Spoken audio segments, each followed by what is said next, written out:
What happens when your life is going real smoothly? You in your 20s, you kicking it, you doing everything you planned. You checking the boxes, you tickling your friends, your man, boom. Yeah, just like that. And then stuff starts falling apart all around you. Your sister, your granddaddy, your mom, and you like, what? I don't even know how to do none of this. I don't even own a plant. I don't water nothing. I don't tickle a cat. What am I supposed to do with this? Well, today's guest, we're about to get into all of that.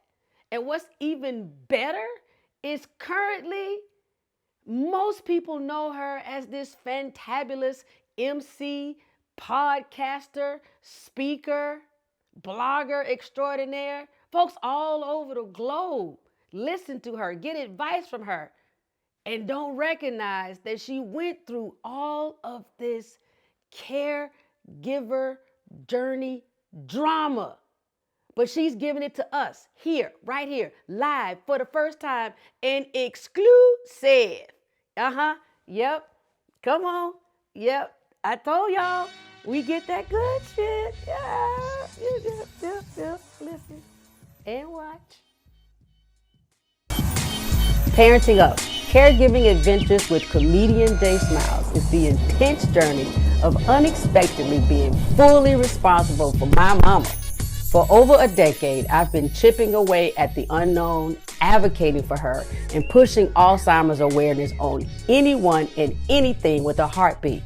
Spoiler alert, I started comedy because this shit is so heavy, so be ready for the jokes. Caregiver newbies, OGs, and village members just willing to prop up a caregiver, you are in the right place. Hi, this is Zeddy. I hope you enjoy my daughter's podcast. Is that okay? Ash said it. Never give up. Our Parenting Up community is growing so fast. I can't put out an episode as fast as we're growing. So text podcast to 404-737-1449 for updates, exclusives, and suggestions on topics. While you're at it, share an episode with a caregiver you love. Review on Apple Podcasts and follow us on social media. Subscribe to our YouTube page. Please, it really helps. Welcome, Ash, to the Parenting Up family. Thank you so much for joining us. Thank you for the invite. I felt that was an honor for me, coming from you. So thank you. Ooh, yes. All the magic and the sparkles. We are snapping our fingers and waving our little hands all around for anyone who's on audio. I got to tell you, you are such a force of vibration and nature. Ash said it is a platform. It's your blog, but here today, y'all are about to hear something really special. I've been told that Ash has not shared her full story about caregiving and how some of her public persona even came to be. You are a caregiver because here at the Parenting Up family, listen, I deemed it so. Once a caregiver, always a caregiver. Like, once a bike rider, always a bike rider, okay? Once a black girl, always a black girl, okay? That's how that go. I don't care how much you try to change your skin color or change your hair texture. Girl, I remember you. You still a black girl. I'm from Montgomery, Alabama. Quit playing. So tell us who you cared for and how that relationship even started, like meaning your LO, what was it that let you and your family members know, hey, something's not quite right. And we need to go to the doctor and check some things out. Mm-hmm. Well, Jay, I'd have to say it was probably around 2010. I was working in the court system. I was doing garnishments and adoptions, and I was miserable. And I was trying to pay off those student loans. And them loans was coming from me. So I had to make sure that was settled and taken care of. And my mom came to me and she was like, look, I need help with your granddad and I need help with your sister. They got doctor's appointments. They got specialty appointments. They got medication you got to go across town to go pick up. I need your help. You about to quit this job. You know you don't like it. Just go ahead and just cut the apron. So I was in a fortunate position enough to quit that job and basically turn to a full-time caregiver. And for me, I never envisioned myself. I never used the term caregiver, but essentially that's what I was doing. And people down the line later on told me, well, you're a caregiver. I'm like, you're taking care of family. That's what you do. Your loved ones, you do that. But it really is a process, and it really is something that's really big. So from 2010 to 2011, I took care of my grandfather who was elderly. He lived by himself. He was suffering from multiple things. He was a surviving alcoholic. And with that, a lot of different issues come into play with that. And in 99, I believe he had a triple valve bypass, with your heart. And they had to take out the major vein that's in your left leg to repair his heart. And down the line, he started losing circulation in that leg. And eventually he had to get the leg amputated. So. Hold on, Ash. I want to say this first and foremost. Thank you so much for saying he was a surviving, recovering, living alcoholic. That language alone paints such a picture of that disease, that addiction, and even when you survive it and you quote unquote kind of beat it and live with it, there can be such tragic and awful things that happen to your organs. And then what your loved ones, your family members, you, in this case, your mom, end up having to be caregivers, potentially because you don't know what happened with the body and the diseases, blah, blah, blah. And then in your instance, well, you remember I'm a comedian, you kind of slipped up into this caregiving thing because like a banana peel, you slipped up all of a sudden, you pregnant, girl. You are pregnant with caregiving duties. That's basically what happened, Jay. Like, you're thinking like, oh, well, I'm just going to step in and just help out here, help out there. It turns into a whole thing, Jay. So dealing with him and his complications and, like I said, surviving alcoholic, it really wears on your different organs. He eventually went into, he was diagnosed with dementia. So you've got amputation, you've got all these different health issues going along with dementia to where we had to hire someone to literally live in-house with him and help take care of him. But still, I'm the responsible party to make sure that things are right, food is cooked, medication and all that is set up. So that's one person. My baby sister suffers from, complications due to lupus. And, for people that know, lupus is an autoimmune disease that can literally attack any part of your body, anytime, any kind of way. And so, like I said, this is my baby sister that's dealing with this stuff. She went off to school I think it was 2007. I graduated in 2006. She graduated in 2007 from high school, and she went off to Clayton State University. We were so happy. We were excited. And at that time, she had already been diagnosed, and she was on medication, and she would have her little pill box and take her pills and things of that nature. And within those 7 days, she had misdosed herself and essentially kind of overdosed herself in those 7 days and went into psychosis. Well, okay, wait, hold on. Wait. I'm sorry. Yeah. Okay. I just had to pause this. I have never, ever known. I am today, moments, seconds, years old, finding out that you can take so much medicine for one disease that it can trigger and create psychosis. Like I have heard of overdosing and maybe dying, to be quite honest. Maybe you lose your life or maybe need your stomach pumped and things of this nature. But to say that it creates a mental snap or break, okay, I'm not going to call you a liar. Because why would you come on the podcast and lie about something like that? But a little bit in me, Ash, I want to be like, girl, you lying. You know what I mean? I tell you, if I could have had some video and audio footage, I would have shared it today, Jay. Trust me. Not in the first week. With it, she was there for 7 days, 6 or 7 days. And, you know, she's the baby of the family, so mama's checking on her, you know, throughout that week. And she seems like she's okay. But then mama's calling her and she's speaking really fast and she's not really making sense. Sentences aren't really making sense. So at the time I was working in Hateville, and that's not too far from where Clayton State is. If you go around Jonesboro Road, all that stuff. So it was, I want to say it was either that Thursday or that Friday. My mom was like, look, she don't sound right. Go check on her. See, you know, make sure everything is okay in her apartment. She had, I think, 2 roommates at the time.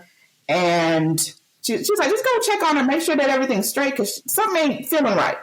So I get there and baby sis refused to open up her bedroom door to me because she said that I was, I think she said I was like a cyborg of myself and she didn't trust me. I wasn't real. And I'm like, oh my, like, I don't even know how to deal with this because, again, we don't know what's going on at that time. We don't know what's going on.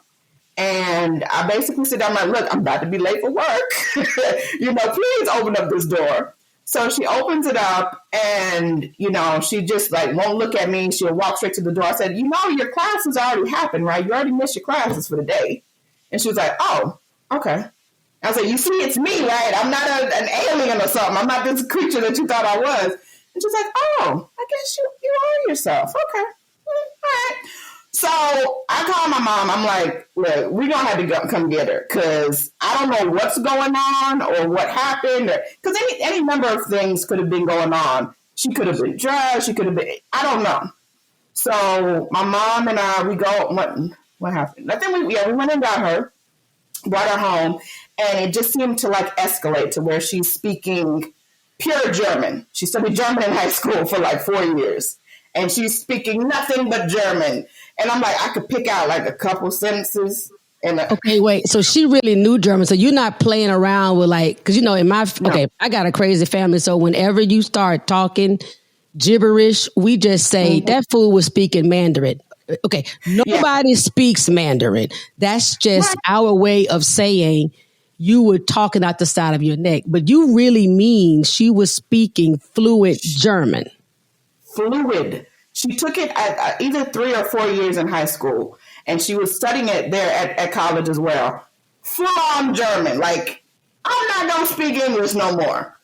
And, you know, we got her home, and she was like, she wouldn't sleep. She really, like I said, you know, I'm working at a call center at the time. So I'm like, I'm having like, you know, graveyard shift hours coming in at the middle of the night. She's screaming German the whole time.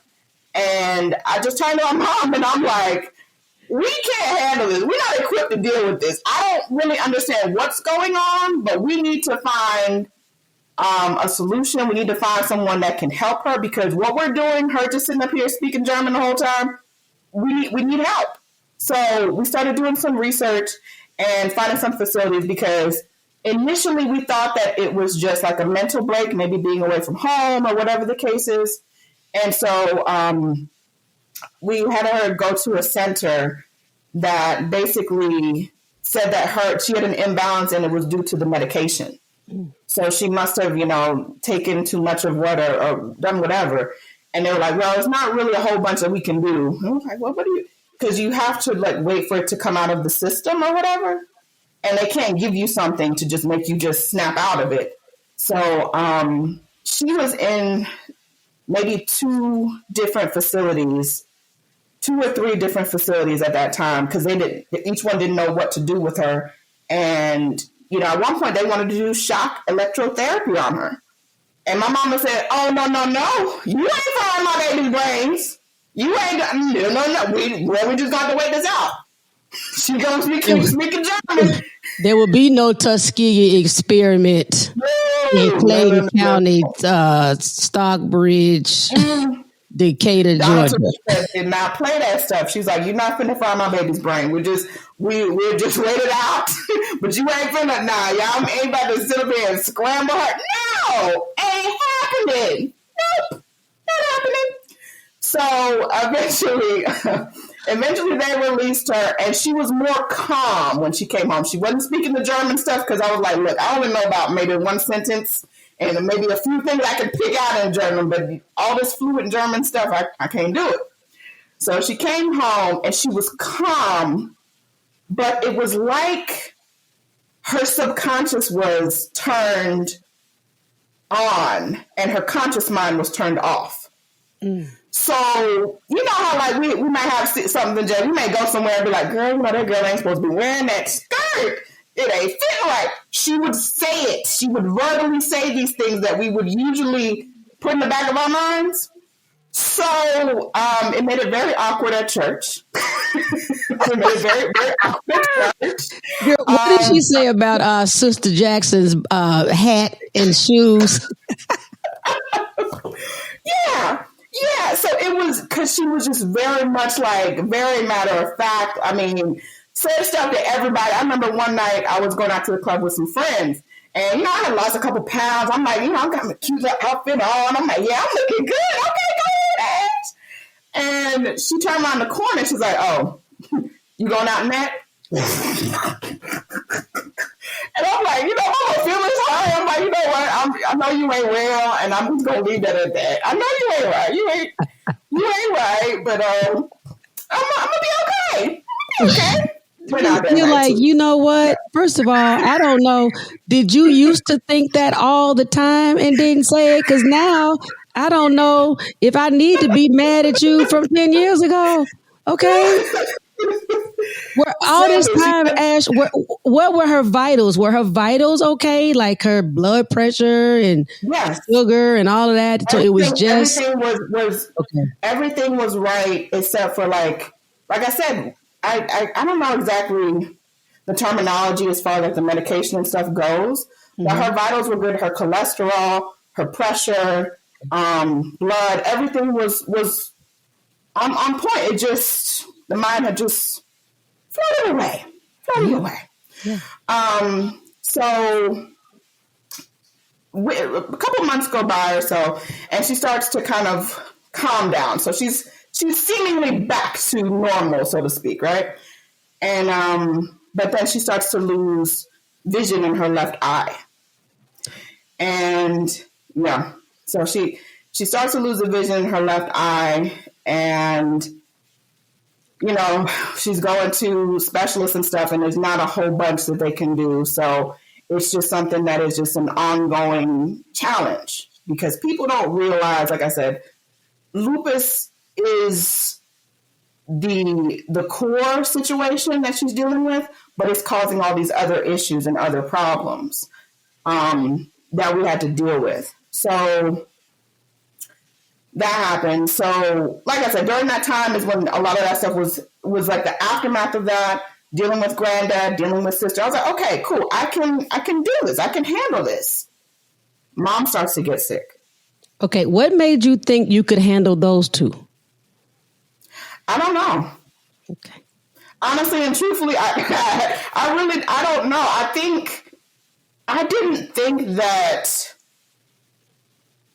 don't think that I took myself as being a caregiver. I just figured, okay, well, this is just what I do. This is just to help the family. This is just to get things along. I don't think I really conceptualized you are taking care of two sick people at the same time.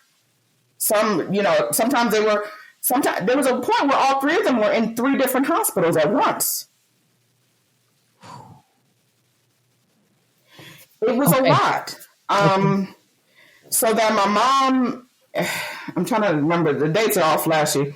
2011. So your sister started to lose vision in her left eye. Was she, at this point, is she home or is she hospitalized? She's home.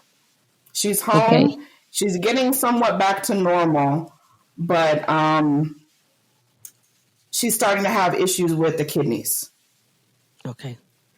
So that's kind of where that was.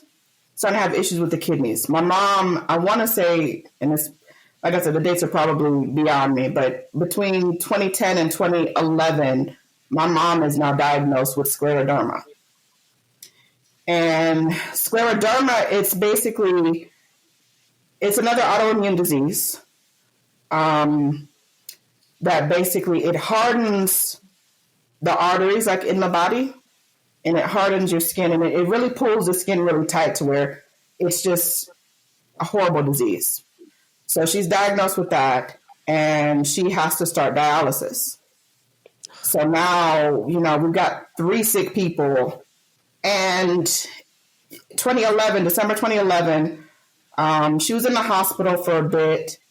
And me and my baby sister, we were like, we're gonna honor her. We're gonna make sure that, we do something great for her. And we're gonna become Zetas. We're gonna join her sorority. So we're gonna be, okay. She goes, yeah, sister, get into sisterhood and all this. So me and sis, we went through the question. Is that something your mom had encouraged you and your sister to do before that time? Or had she kind of winked and nudged you all? Or did y'all just say, hey, we got an idea. This is going to be the best Christmas gift mama ever had. We about to come in and we going to wrap it up in blue and white. To anybody, okay, first of all, to anybody who doesn't know, quite a large part of my following is outside the United States. And Zeta is a college. It starts in college, but in the United States primarily, I'm a member of Delta Sigma Theta Sorority Incorporated. She's a member of Zeta Phi Beta Sorority Incorporated. They were both started at Howard University. I want to shout that out, which is where Kamala Harris also went to college. But we have sororities, college sororities that we are members of that were started at HBCUs. And so you go ahead. Her mom was a member. And so I'm just asking and teasing, like, if you all, what made you all really decide then? And did your mom give you flack or give you a lot of, talk a lot of junk that you all hadn't done it before? Yeah, no, she definitely kind of sprinkled her influence throughout that time. And she was like, come on, yeah, you can do a grad chapter. Because, by that time we're out of school. And she was like, no, come on, you can do the grad chapter and da-da-da-da. And I know this person and that person. And, they would love for you to, to be a part of it. And I was like, I didn't think that I would join. I had no desire to join. I actually, and this is another little secret on Jay's show. I had initially, when I was in undergrad school, I wanted to be a Delta. I roomed with Deltas. I went to all the parties. I was hanging with the Qs. I was dating the Q too. That's not story. Let me tell you something. Let me just say this. Them Q dogs are hard. They are hard to resist. Okay, now that is just a thing. So for everybody who's not from America, the Q dogs, that is an affectionate term for the members of Omega Psi Phi Fraternity Incorporated. And they are great. We'll look. I'll post some of them and put the link at the end of this. Oh Lord, they are fantastic and phenomenal. For instance, someone who is of international acclaim, Reverend Jesse Jackson is a member of that fraternity. Someone that most people would know, regardless of your race, religion, creed, or color. Yes. Definitely. Okay. So, But what I'm also happy to know is that your sister was able to finish school. Yes. So her health she did rebound enough or stabilize enough to finish college. And that's amazing from the story that you are sharing with us about her health. That speaks a lot to her resilience and your village. So shout out to all the people. Absolutely. That was one of her most proudest accomplishments, especially, like you said, after everything was said and done and everything that she had to deal with, that was huge. So I was I really wasn't interested in joining a sorority after that. Like I said, somebody sounded me on the situation. It's a long story. We'll talk after the fact. Where'd you go to school? So, Columbus State University. Okay. Yeah. CSU in Columbus, Georgia. Yeah. But so I really didn't have an idea to want to do it, but my mom had just joined another chapter of Zeta, and they were doing such great work. They were doing amazing work. And she just kept on with it. Come on, you want to come on, come on, be my sister, come be my sister, and I finally was like, okay. I was looking at what they were doing and what they really stood for. And I said, you know what? We can do this. We can do it. Me and sis, we were like, we're going to do this. And so it was a whole experience within itself. But within that experience, mom had gotten sick again, and she had to be in the hospital. And it was due to, like I said, the whole dialysis, the kidneys issue. And it was around the time that we were going to have the second ceremony. And so she had just gotten out like a couple of days. And I was like, okay, mom, I got her home, got her situated, set up, she cool, she chilling. And I'm like, look, you just stay here and be calm and chill. And, and we'll send you pictures and we'll let, so-and-such, take video of us and all. She's like, what you talking about? What you mean? What you talking about? You gonna send me pictures? I'm finna be there. I'm like, no, but you just came out the hospital, or we want to make sure that you home and you good. I'm finna be there, and you ain't about to take me from it. I'm finna be there. Now, look, I got to step in on this. I know I'm not a member of your sorority, but for those who are not a member of a Black Greek sorority or fraternity, if you are a member, and then your child or cousin or whatever, if they become a member, then you get to go to the ceremonies where they get inducted. That's the simplest way to put it. And then you are allowed to be a part of that initiation ceremony. And then you get to pin them with the membership pin. It is bigger than watching your child get married. It means more than, I guess it would be like if you were a 3-star general and you got to pin your son in the 4-star general. Like, you just cannot miss it. Like, you cannot. I'm a Delta. My mom is a Delta, and so is her sister. They both flew to Howard, up to D.C. in the dark of night and didn't tell me about it. I started crying so hard, snotting. Oh my God, I don't know if I've ever cried that hard for something that I actually was happy about, because that's just, I didn't know they knew. Anyway, that's another whole story. Nobody about to go into that. But for those, what I wanted to share with the audience is that I can imagine your mother looking at you and your sister like, y'all have lost your rabbit blank mind if you think my babies are about to join my beloved Zeta and somebody's going to send me a video. Mm-hmm. Yeah, she wasn't having it. She was not having it. And I respected that because, she mama. Right. So we go and, we do the ceremony and she's able to pin both of us.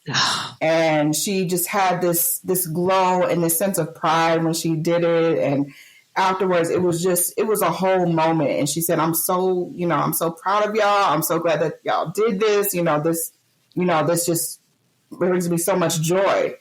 And a couple of days later, our grandfather passed. And so that's her father. And that's the one that was having all the issues and all the problems and everything. And it really just hit her extra hard because she was essentially responsible for him from the time that she was old enough to walk and talk. Everybody always she was 5-6 years old making dinner, in the islands of Jamaica. I was in Jamaica and making sure and doing that. She had such a sense of responsibility that my brother and myself told her, that he had passed, and she gave out this wail that I will never unhear. And so that was 2011. It was the end of 2011. That was actually December 2011. Wow, a lot of stuff happens in December. A lot of stuff. So 2012, baby sis is doing all right. Left eye is still giving her issues and stuff. But then out of nowhere, she falls and she can't get up. We get to the hospital. Both of her hips have shattered. How does that? Oh, the lupus. Okay. It was a prednisone. Prednisone is the drug that a lot of times is given to lupus patients. And we didn't know, and it really wasn't emphasized to us that it can weaken your bones. Yeah, it's a steroid. As a steroid, they can. I found out about that. My grandmother did not have lupus, but she had COPD and emphysema, and they gave her prednisone quite often because of that.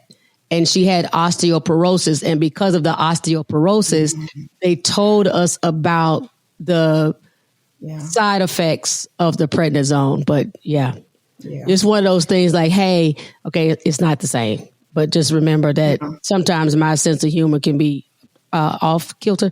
And it's almost like when they don't tell you about birth control and antibiotics, and then you end up with a kid because you were on a birth control, and you're like, you could have told me. I'm not saying I wouldn't have still taken the antibiotic, but it would have been nice to know that I could end up with a kid just because. Yeah.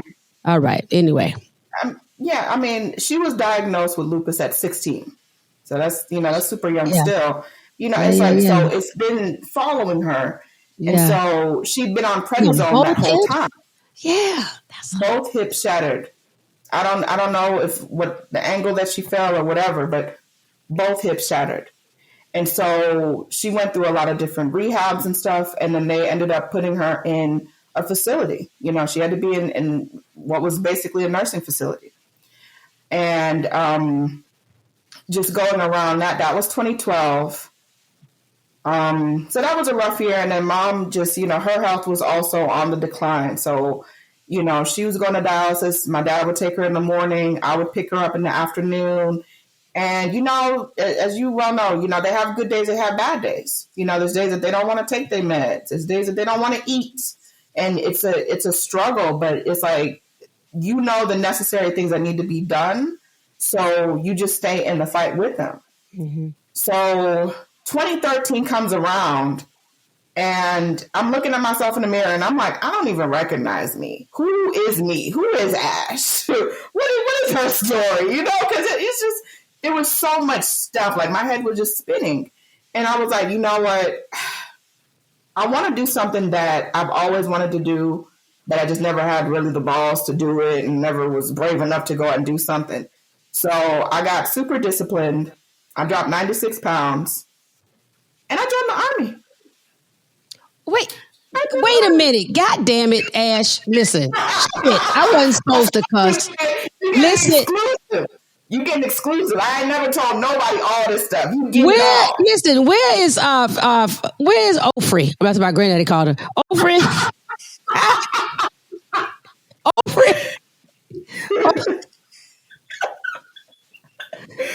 God damn it. Look, I'm going to need a shot of liquor after this. Girl, I didn't cuss. I wasn't supposed to cuss. I got a pain up my back. Okay. All right. Hold on. I love this. That you told me you were going to give it to me. You ain't lied yet. I told you. I'm exclusively telling you. I've turned pieces of the puzzle. But I love it. I'll never just put it all out there because. And I'm going to honor this, baby. I'm going to honor this. Had your mom had not been diagnosed yet? She had. When was she diagnosed with Alzheimer's? No, she wasn't diagnosed with Alzheimer's. It was a scleroderma. Okay. My grandfather, he was diagnosed with dementia. I got you. So that was kind of the time with that. I got you. So did you decide to drop the weight or join the army first, or did they go together? Who the hell? It's 2013. So this is okay. This is what I want everybody to really remember. This is after Bin Laden. This is after 9/11. This is after all of the, oh my goodness, we don't know who our enemy is anymore type war. Countries aren't fighting countries. It's more like clubs are fighting clubs, and neighborhoods are fighting neighborhoods, and buildings are fighting buildings. And here you are with a college degree and several talents and different and things on your CV and resume, and you say, "I'm gonna go fight people." Yeah. I think this may have been the point where I kind of started to. I really started to just live on autopilot. I think that's really where a lot of it went from. Is I was living on autopilot. Autopilot is not the army, Ash. Listen, let me tell you something. This is true. I don't know where I pulled it from, but I will say that a big part of it, my mom was a school teacher in her last profession. So a lot of people, when they see my resume, they're like, "Hey, you've been in so many different industries and you didn't." Yeah, because I watched from her example. So in her last profession, she was a teacher. She was a school teacher. And while she's going through dialysis and specialty visits and all of this stuff, she had to take time off of work. She couldn't teach. So her health insurance was giving her a really rough time. Really, really rough time about paying stuff and how much time she's got invested in all these things. So the army thing, a lot of it stemmed to that, because I was like, when I joined the army, they have some of the best health insurance in the world, the best healthcare in the world. I'll make her my dependent. That'll be the biggest gift that I could ever, you can't give back those sleepless nights and the baby crying for the 9 months and all that. You can't give all that stuff back, but that was a lot of my drive. I was like, you know what? I'm going to do this for her. I never told her, but she was already sick and she was stressing about stuff, and I didn't want her to stress no more. Oh man! Oh Lord, Ash, you about to break me down. Well, I'm gonna tell you this: the health insurance was still second to being a Zeta. You made her happiest becoming a Zeta. I didn't think I was going to cry today. I don't know how you didn't think you weren't going to cry today telling her about all this. I'm crying in my pants right now, everybody. She got me peeing on my own. Look, and this is an expensive chair, but that's fine. And I got Bailey's in this cup. Look, all of my day ones on this podcast know it's supposed to be Remy Martin 1738. I didn't put that in here. I was trying to be good. I didn't know if you were real churchy, but no more. No, it's all out there. Like I said, I'm an open book. It takes too much to try to hide and put up personas that act like you this and you. I'm just me. You either hate it or love it. Well, I love it. I love it. I'm picking love, boo boo. I'm picking love with the ash. So honestly, that was a lot of my drive, because I wanted to get her on my health insurance, and that would just take so much of a burden off of her back. At the time, baby sis had we had gotten her to a nursing facility that was closer to the house, and I think it was maybe 6 miles away, which was super easy, because initially they had her at one that was past the airport. And, we were living in Lithonia. That's one heck of a hike. that's, it would hurt her heart that we could only go and see her like once a week because, midday traffic, everything else. So we got her to that. And one moment, Mom. One moment, Ash. For those who don't live in Atlanta, Lithonia to pass the airport and Atlanta traffic is legendary. You're talking an hour and a half one way, easy. And if an hour and a half minimum, and if you're speaking of visiting hours, and then Ash and her family having work obligations and whatever you might have to do, it's really understandable how that could make it be a once per week visit, and then getting your sister moved to where she's 6 miles or so from the house and on that side of town or closer to you, then you're not having to fight traffic patterns or be within what we call in the United States rush hour, which is the time when people are in traffic on their way to work and or school, which is when we have our bottlenecks. Yeah, definitely. So got her a little bit closer. Mom's health is on the decline. And now I've got future soldier training. I am 30 years old, and I'm going to future soldier training with some 16 and 17-year-olds. And I'm like, look, this for mama. I don't care. We're going to make this work. We're going to make it work. We're going to work it out. One way or the other. We're going to work it out. Oh, and I'll never forget, she had a specialty visit after. Huh? Where did they send you for training? How far away did you have to go? They were sending me to Jackson, South Carolina. That's where they were sending me to actual basic and stuff. But before basic, you got to do all this extra stuff with MEPS, and you got to meet up with your recruiter and all these different things. So that's becoming a weekly thing where twice a week I would have to literally go and do whatever stuff that I had to get to prepare to go for basic training. Okay. And so it was probably late October. I had an appointment or whatever with basic training. So I had called somebody, one of her church friends, to come pick her up and take her home from dialysis. And they went to go pick her up. And a lot of the time, I honestly blame myself. They dropped her. They were helping her get into the car, and she fell on the pavement, and she hurt herself really bad. And so we had to take her to the hospital and everything. And from there, it just was a downward decline. It was downward to where just everything just started to just really compound itself. And it's just everything was just so serious and everything was so major happening. With her in the hospital, it just was one thing after another. Well, she didn't have any problems with her heart before. Well, now we've got pressure issues, and now we've got this going on, and that, it just, everything started to just mount on itself. And one of the last times that she was conscious, I was in the hospital with her, and I'm sorry. No, please. Please take your time. And they had a heart monitor on her. And we were watching watching some foolishness on TV.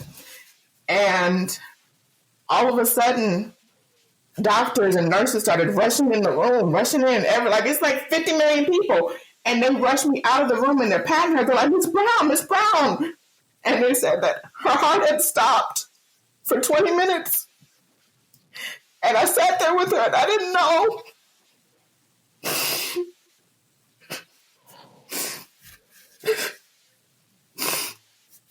And I felt like I should have known something.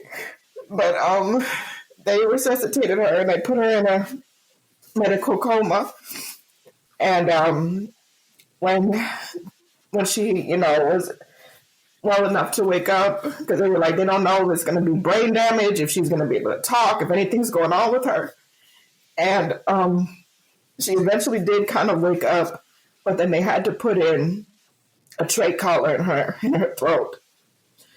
And, you know, that's going on with the lungs and aspiration and all that stuff. And by this time, it's probably around Thanksgiving. And I'm there with her every day. And, you know, the doctors are saying, you know, oh, you know, death is imminent, you know, it's going to happen, blah, blah, blah. All these are going wrong. Like, I would go in and it would be a host of things that were going right for her that day. And she'd be smiling, but then they would give me a laundry list of things that had gone wrong. And eventually they said that there wasn't anything further they could do for her. And they recommended hospice care. And it was like I wasn't even living my life. It was like I was living through somebody else's life. And so we got her into hospice, I believe, December 29th. And I was supposed to leave the 30th to go to Jackson. And my recruiter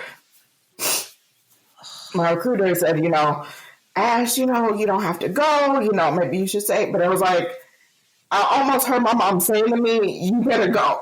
You did all this work. You better get your butt on that bus. And so on the 30th, like I said, I'm there with a bunch of like teeny boppers, little preteens and kids that ain't never left home. You know, I'm looking like their mama, honestly.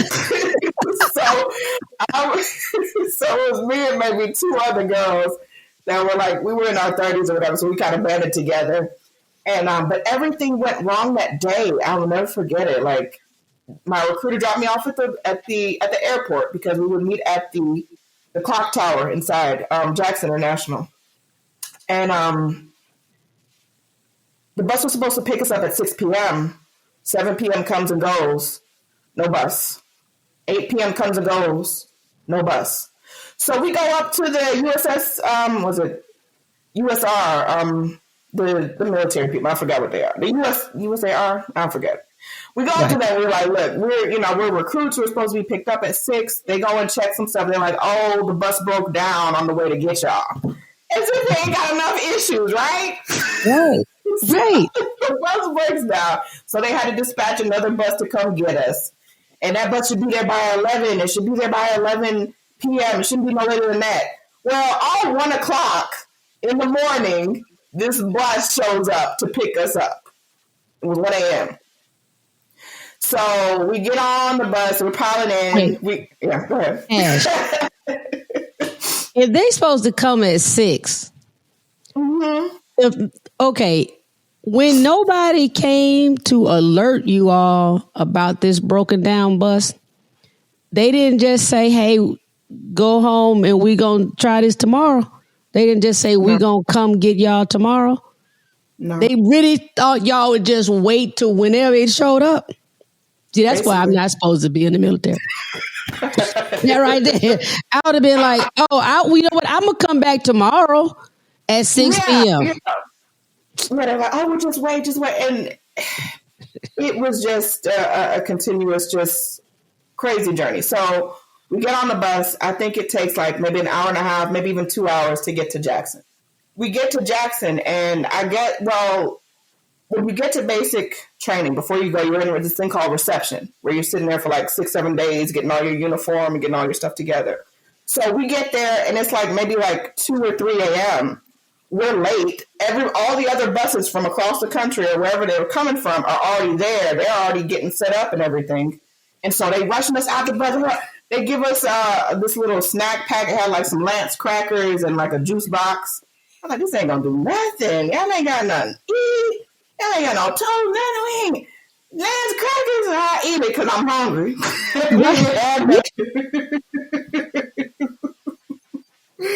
So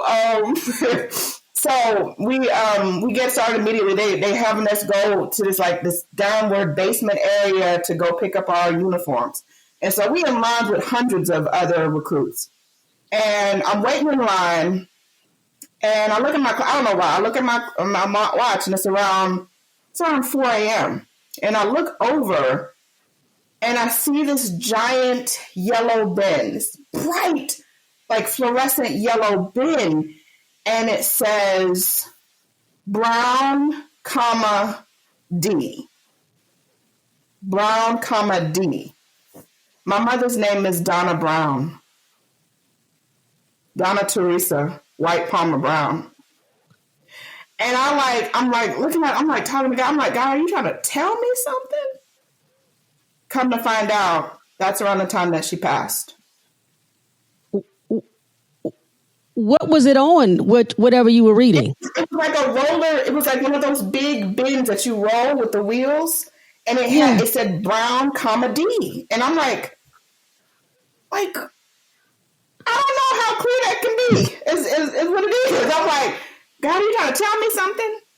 So we've already missed sleep time, nap time. We missed all of that. So by the time we get a lot of our equipment and stuff, they sent us to our barracks where we were sleeping or whatever, but we didn't get to sleep because we missed sleep time.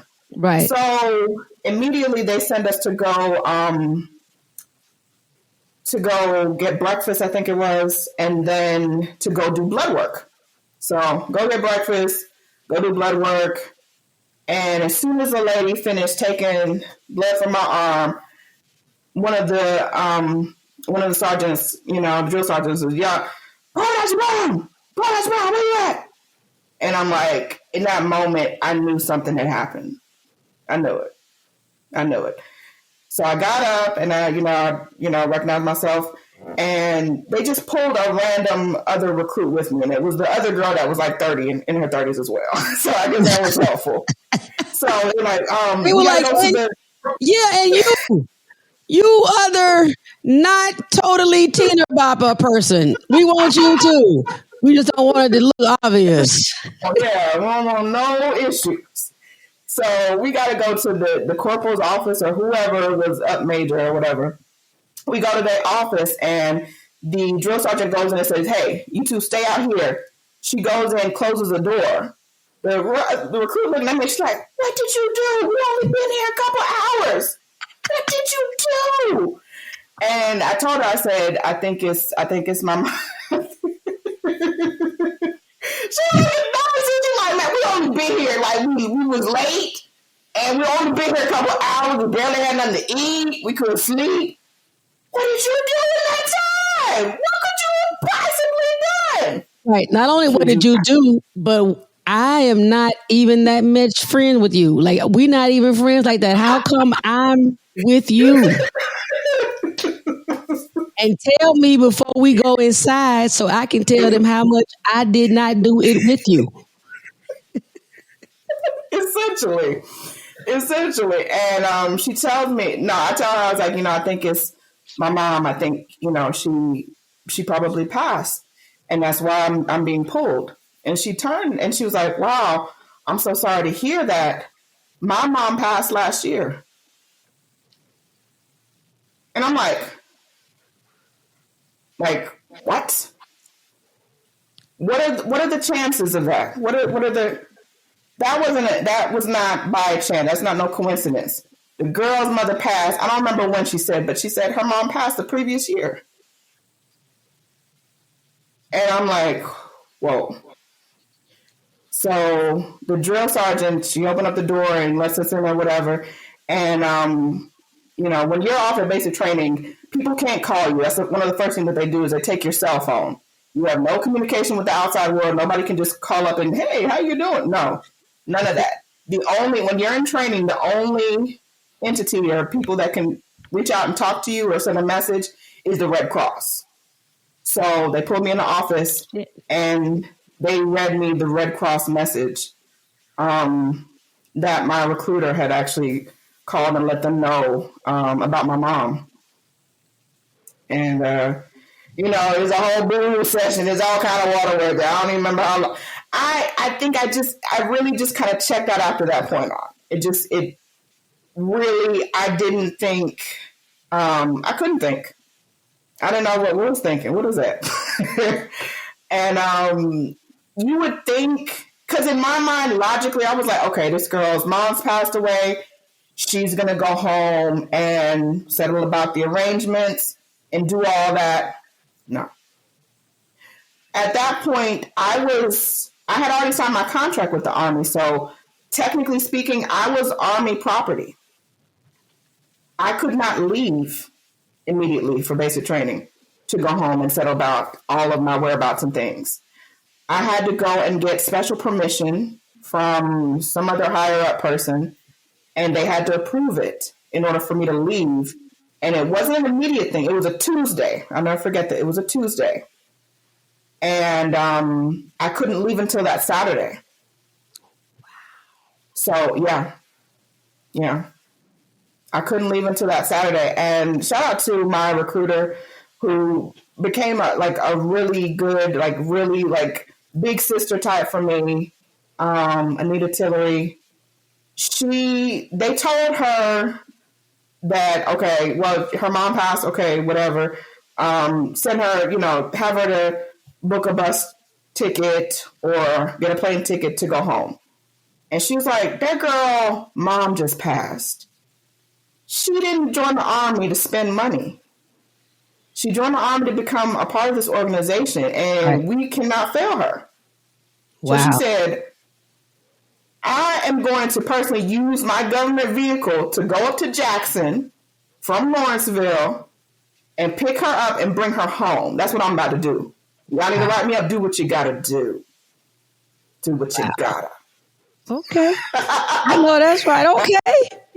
Well, I tell you, God has sent me some angels to look over me and my family.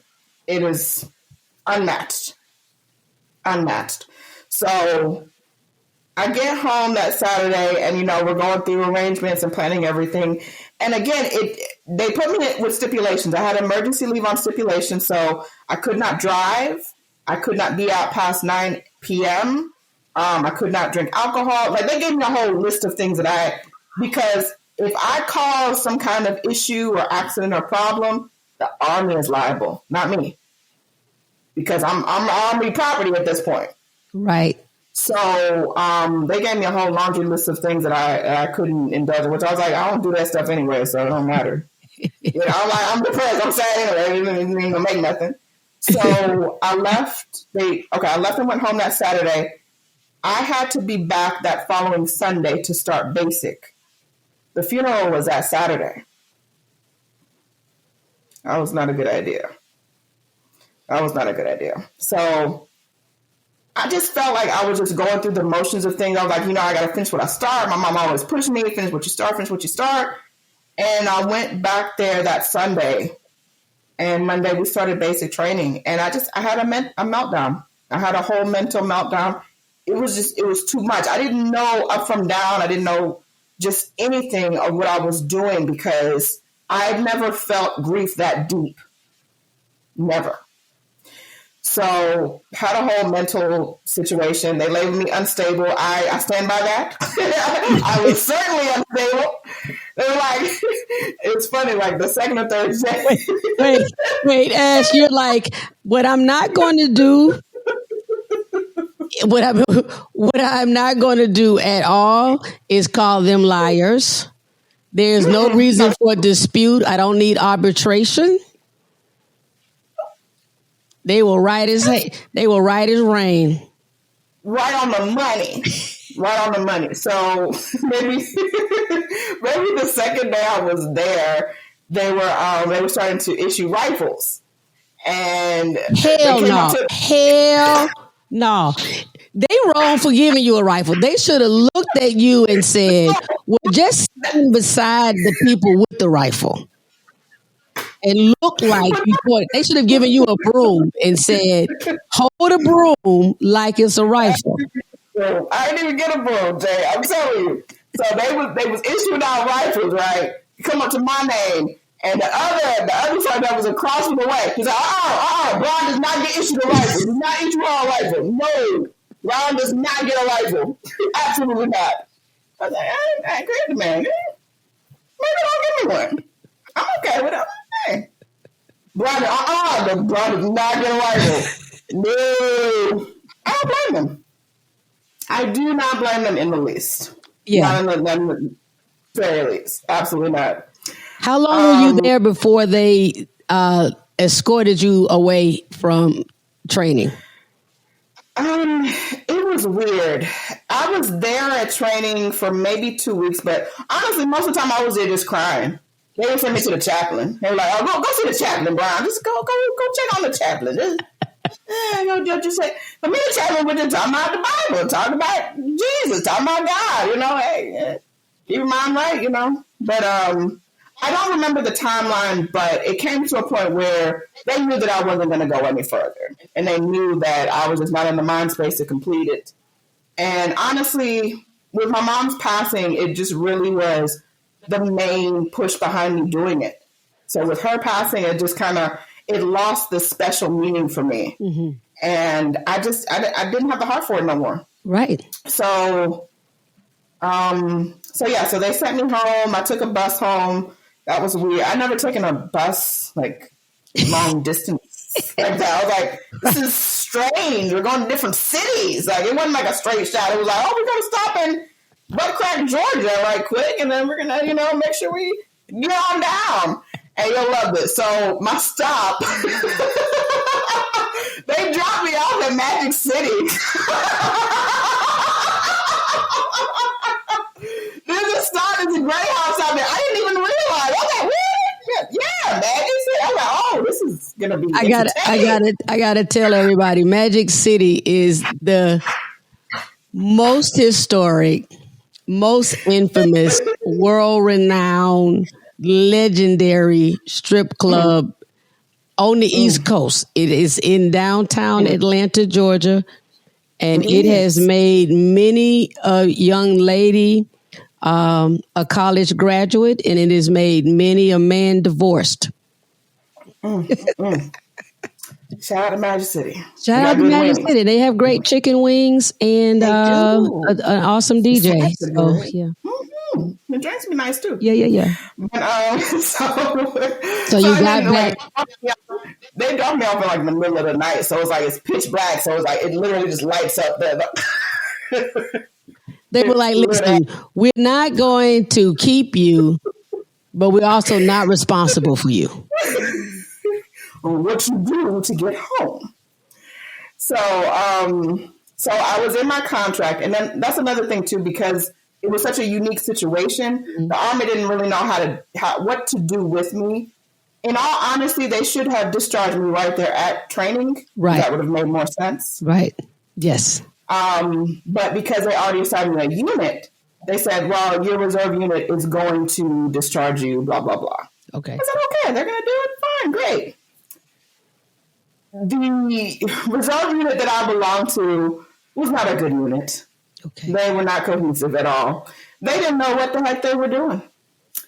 And they just kept giving me run around to where 19 months later, I was still in the Army and I still had to report once a month, or else they said that they were going to court-martial me or send the military police to come get me if I didn't show up. But keep in mind, I'm not finished training. I didn't finish training. I got my uniform and everything, but I'm not finished training. Technically speaking, I'm not legally supposed to be there because I don't have all the know-how of everything. Right. And they didn't know how to discharge me. I had to find another unit and explain to them the situation. Like I said, over a year had passed, and I had to find another unit to, explain to them the situation. And they were like, "Why are you still even here?" I was like, "Exactly my point." When you showed up, what would you do? File and shred paperwork. I can't make this stuff up. I can't. I wish that I would be creative enough, Jay, to just pull things out of the sky and just make things work. But the only thing that I was legal enough to do was to file and to shred paperwork. There's a lot of stuff. I mean, it was a lot of paperwork. I ain't gonna lie. But it wasn't enough for me to push off a whole weekend to where, I started to meditate And I was really talking to God, like, you know, what am I supposed to be doing, Lord? Like, what is it that, you know, you want me to be doing, and what should I be, you know? And it just kept coming back to me. You need to use your voice. Okay. You need to use your voice. And I had a friend at the time that suggested that I start another podcast show.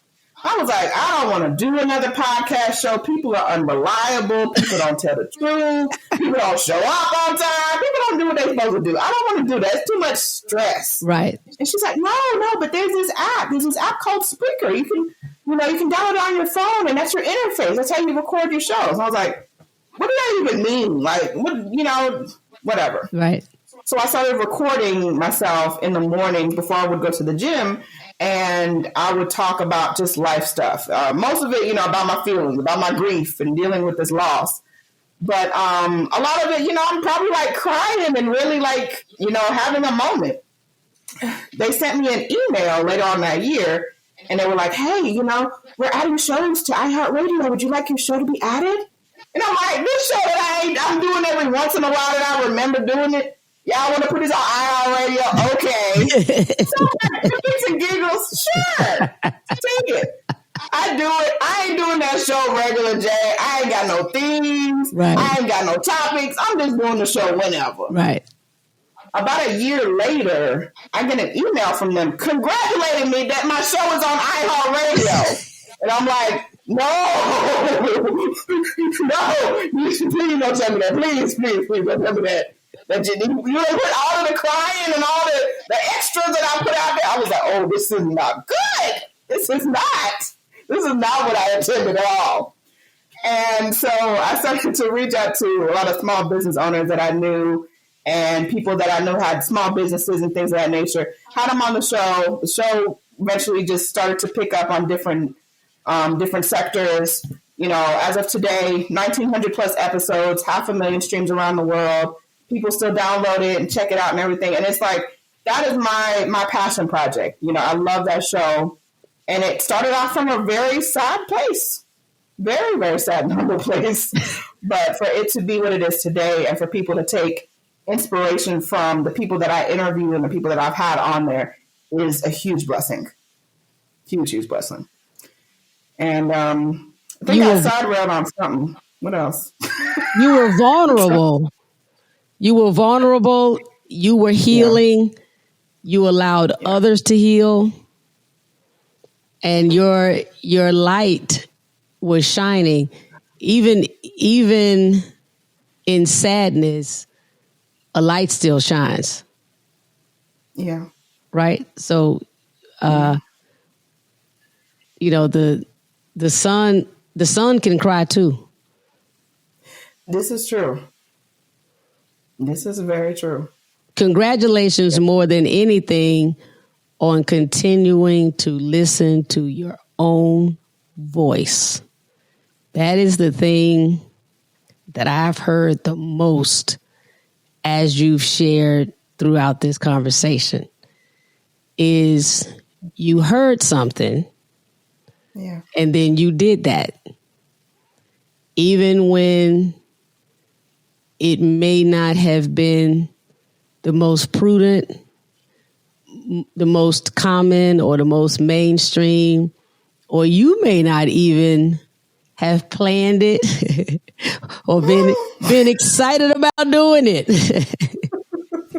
From your current podcast, from its beginnings to the Army, or even ultimately becoming a member of the Divine Nine, you know, right? I mean, so many things. Yeah, where you were just like, no, I wasn't about to do. Oh, yeah, okay, you know what? I am. I'm going to go ahead and do that. Right. Or even how you, as I was teasing earlier, but how you slipped up into caregiving, but then still did it so fully. Yeah. That's the ashtray. Yes. And I mean, the more that I was like, even just getting inspiration from you and from your previous shows and listening to how you embrace the caregiver, like I was like, wow, I want to be able to share my story and somebody out there in the world to hear it and know, like, you're not alone. And for those of you out there that know someone that's going through, check on your strong friends. Check on your strong friends, especially if they're going through a difficult time or a time that they're not even familiar with. Check on those strong friends, because as much as people say, "Oh, you're so strong, you're so good," I'm still a person. I still hurt. I still have feelings. Yes. And now, I just joined the 40s Club this year, Jay. Okay. Girl, you better do it. You better do it. Swirl with it. Listen, it ain't nothing but another day. 40s. Listen, let me tell you something. 40s. I smiled and rocked with you when you said 2011, 2012, because that was my transformative year as well. I almost died in 2011. And then my father did die in 2012. And that is what jump-started my mother's early onset of Alzheimer's. So 2011 to 2012 is the year where nothing remained the same. I literally almost died in surgery. I had to have 2 subsequent save my life surgeries. And then, Dad died the first week of January 2012. And within 90 days, my mom was battling 2 forms of dementia. And it was, okay, Jay, what are you going to do? So what you going to do now? Yeah. Mom has this stuff. What you going to do? So I don't know. While 2012 was not, how do I want to put it? 2012 was not COVID. It was not the pandemic. I still believe there was some kind of energy going on. Yeah. There was something going on. Trayvon Martin happened that year. Yeah. Whitney Houston fought with a bathtub and lost that year. So it was just weird shit, and just some really so weird. I mean, people die all the time. Yeah. But Trayvon Martin wasn't no regular death. And Whitney Houston dying in a bathtub of like a regular ass hotel bathtub of like 6 inches of water. Right. That's what I'm saying. Yeah. So I get that. Child, that's another right. That's a year long. We could do that twice a week for a whole year and still have more to say. Okay. Still that's have stuff to talk about. How did your sister manage your mom's passing? Did you tell her? Because I was actually isolated, because remember, I was at training. So I'm gone, I'm isolated. I don't really know the nuances of that, but she was actually in the hospital at the same time that my mom was put in hospice care. Right. And my dad, my brother, and the rest of the family and a couple of the church people went there, and my brother, he broke it down and told her. Mm-hmm. And, it's just, how do you take that? I don't know. That's what I'm saying.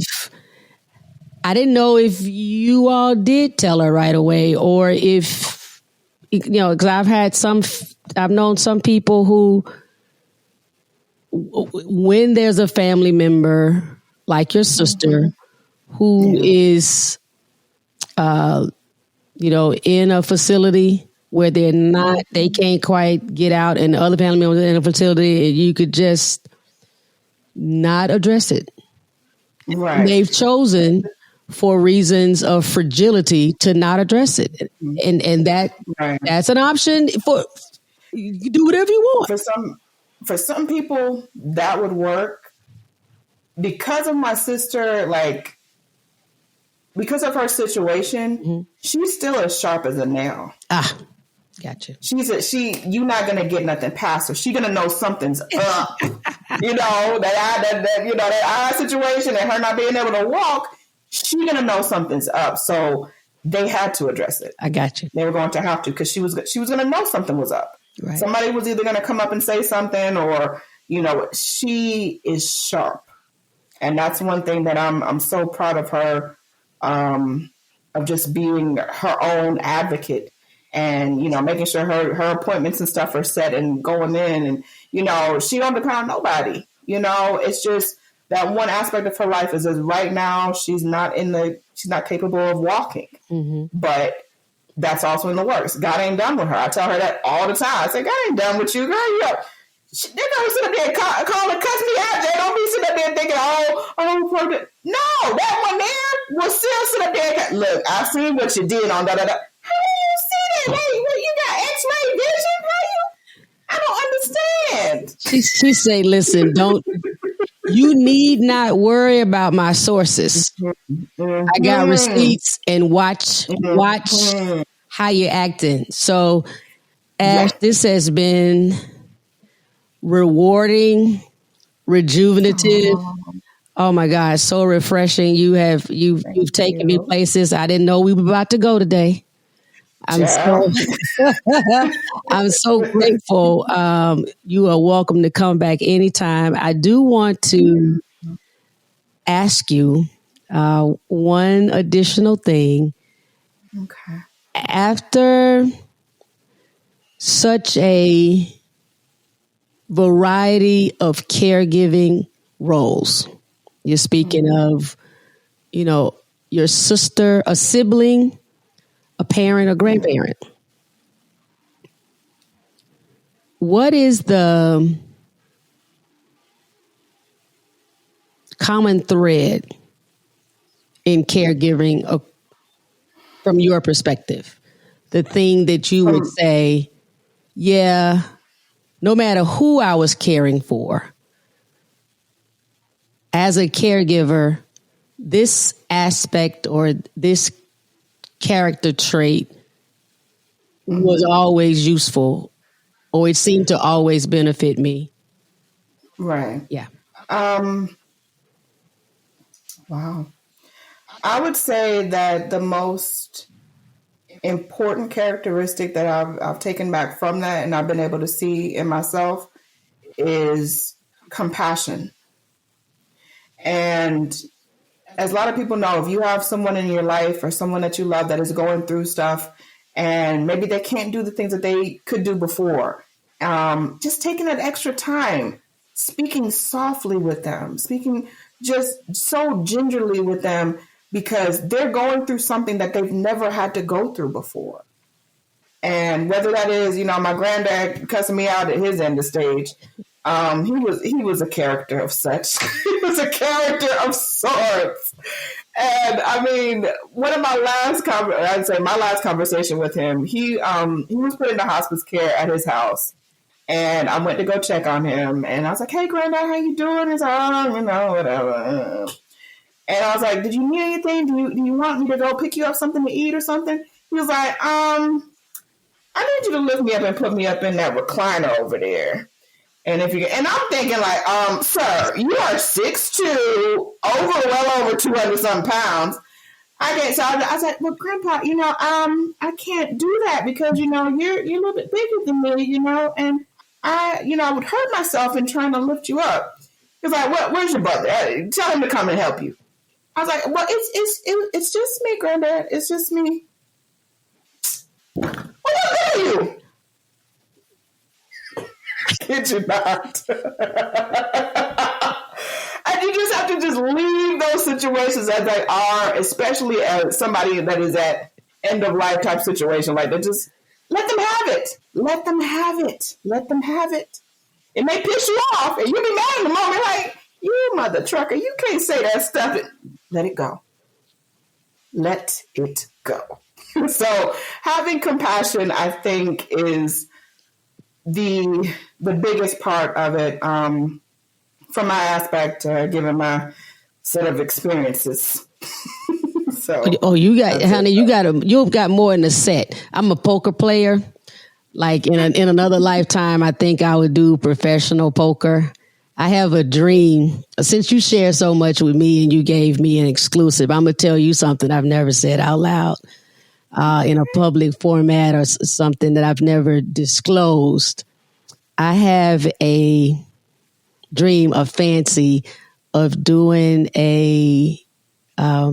like a 3 or 4 day comedy poker tournament extravaganza. So many comedians are also poker players.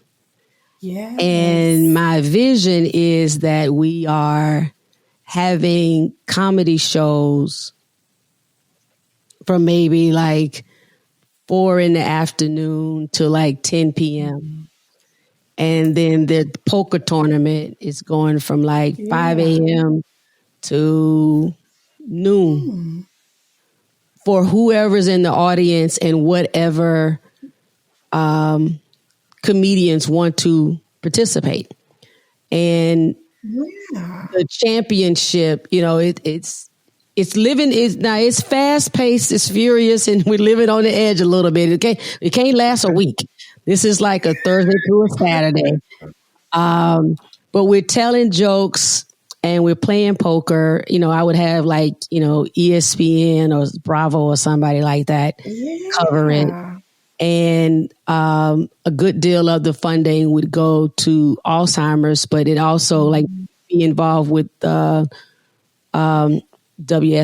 the World Series of Poker, because the notion is what you do by day and then what you do by night. So that's I like that. I can see that like maybe like in a cruise setting somewhere, or somebody that's got like, I don't know, or like I could see that. That looks like fun. Yep. Always thinking. So anyway, but maybe bring that up, and you said set of experiences, and so a set is, you know, basically three of the same thing is a set, like 3 3s or 3 4s is a set. So when you said set, I started thinking poker, but I'm like, no, baby, you have all the sets. You have had all the sets. You got the full house. You got the royal flush of experiences. You know, a sibling, a mama, and a grandparent. I don't know what the hell else you could have unless you were caring for your own self, but that's kind of hard. I mean,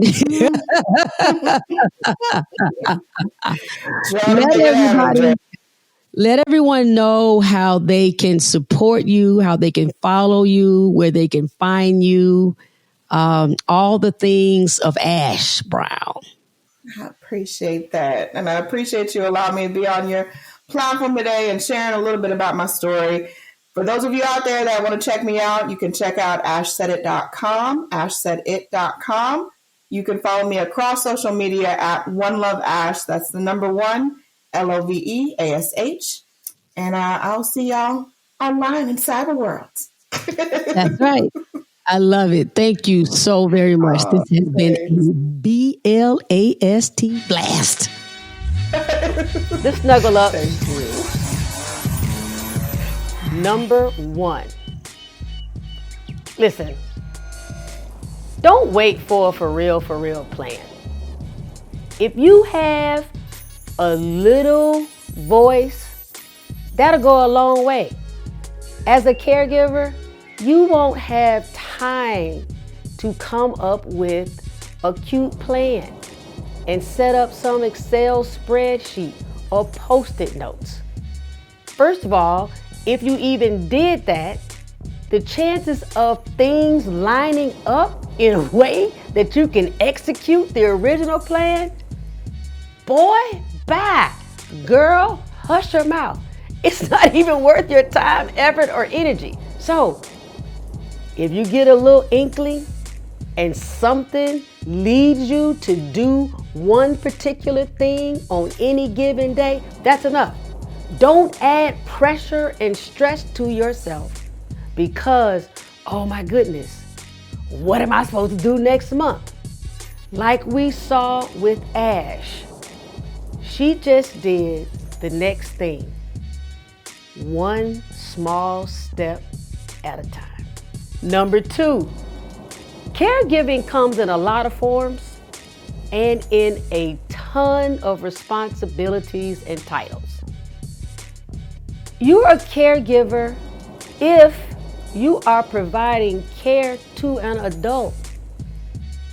I would actually say if you're a mother and you're home caring for your little kids, you're a caregiver as well, but that's not that's not the largest part of my audience. So for this podcast, let's just say we're talking about individuals who are caring for adults who have needs. But listen, you don't have to be like me, a full-time caregiver for a mother with dementia, where my mom lives with me. If you are responsible to take your grandfather to the doctor twice a week for dialysis, you're a caregiver. Because on those Tuesdays and Thursdays from 2 p.m. to 5 p.m., you can't do shit else. You can't go to work, you can't go on a date, you can't go to the post office. If your schedule has to be altered for the care of a loved one, honey, go ahead and call yourself a caregiver. And let me tell you why we need you to own it. People like me need you to own it. It normalizes our entire community. And the quicker you own it, the more you will talk about it, and you'll tell your coworkers, your neighbors, people at church, the hair salon, yeah, I'm a caregiver too. I have to take my niece or my cousin to these doctor's appointments, or I have to hang out with them 3 Saturdays a month. And more people will recognize that there's a lot of us, and then it gets to the legislators, and it gets to the government, and then we start to get more laws and more insurance benefits. You see where I'm going with this? See where I'm going with this? Let's normalize it, talk about it. We need you to take ownership and call yourself a caregiver. See, I choked myself. I got all hyped up. All right, anyway, y'all know what I mean. Number 3, healing never ends. Caregivers, healing never ends. Ash was honest enough and vulnerable enough to share tears with us during this conversation. Her mom gained her wings years ago. The healing continues. If you're a caregiver and your LO is still alive, it's a long journey of goodbye. Every day that you think about them wasting away in front of you is painful. If your LO has already transitioned, then you're thinking about what you used to do. If it's the holidays or a birthday, it's a memory of what you used to have. I know. I go through this same shit. The healing doesn't end, but the healing does become more rewarding. So, talk about it with whomever you can. It doesn't have to be your best friend or even someone you know. Often, I get my most soul-quenching conversations with strangers. On an airplane, sitting at the bar, waiting for a salad and a soda. I'm lying. Waiting for a glass of liquor and a hamburger. Maybe I'm in a restaurant. Maybe I'm doing a comedy show and I'm waiting after the comedy show for my car to come. And you just sit down and people say, hey, what do you do? Invariably, caregiving comes up. And I just give them the short story. And when you tell people the short story of your caregiving life, it can get deep and dark really fast. The healing comes as I hear myself telling how far me and Zeddy have come and how hard we're still fucking pushing to make her last years count. There's healing in that. Because what? We didn't give up. We still at it. Yup. I'm a caregiver. And so are you. What's up, family? Share this episode right here with the caregiver you love. Review on Apple Podcasts. Follow us on social media. And please subscribe to our YouTube channel.